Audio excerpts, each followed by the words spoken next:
بسم اللہ الرحمن الرحیم۔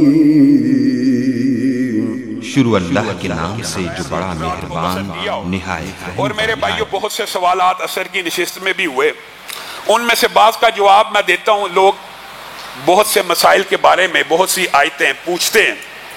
ایک آیت جو دشمنوں کے لیے، کسی ایسے دشمن کا جب پہ آپ حق پہ ہوں اور وہ آپ کا حق غصب کر رہا ہو، دشمن سے مراد یہ نہیں کہ کفار اور یہود و نصارہ ہی ہوں، مراد یہ آپ کسی ادارے میں کام کرتے ہیں، آپ کسی انسٹیٹیوشن میں کام کرتے ہیں، اس کا باس آپ کے خلاف ہو گیا ہے، تو اس کے لیے وظیفہ اکثر لوگ پوچھتے ہیں۔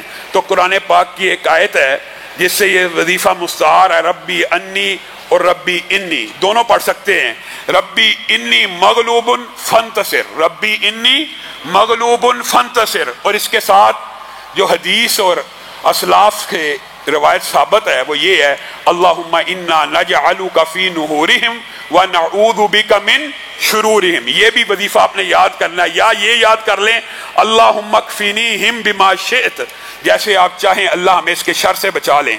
ان وظائف کو پڑھ لینے سے، اور عدد کی بات دوبارہ آپ کو کہوں گا کہ 313 مرتبہ کوئی بھی وظیفہ اگر آپ شروع کریں نماز کے بعد، فرض نماز کے بعد 313 مرتبہ پڑھا کریں۔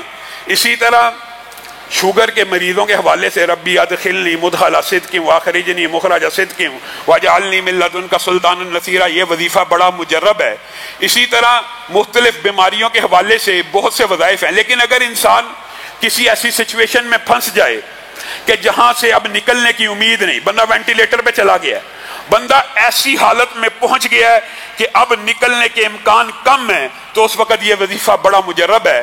لا الہ الا انت سبحانک انی کنت من الظالمین، کیونکہ یونس نے بھی یہ اس وقت پڑھا تھا جب ظاہری کوئی سبب باقی نہ تھا، اندھیرا تھا، مچھلی کے پیٹ کا اندھیرا، سمندر کا اندھیرا، رات کی تاریکی کا اندھیرا، اور اللہ تعالیٰ نے الفاظ کیا کہے ہیں؟ اللہ تعالیٰ نے کہا اگر یہ نہ پڑھتا، یونس نبی ہے، سارے نبی بھی اللہ کے در کے فقیر ہیں، یہ یونس اگر یہ دعا نہ کرتا لَلَّبِثَ فِي بَطْنِهِ إِلَى يَوْمِ يُبْعَثُونَ، تو ساری زندگی اسی مچھلی کے پیٹ میں رہتا۔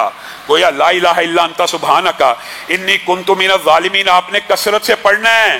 کثرت سے پڑھنے سے آپ جتنی مرضی بڑی مشکل کا شکار ہوں گے انشاءاللہ، نکالنا تو مشکل سے اللہ ہی نے ہے، اور اللہ ہی انسان کو طریقے ذریعے بتاتا ہے کہ جو انسان پڑھ لے تو انسان مشکلات سے بچ جاتا ہے۔ اور دوسری بات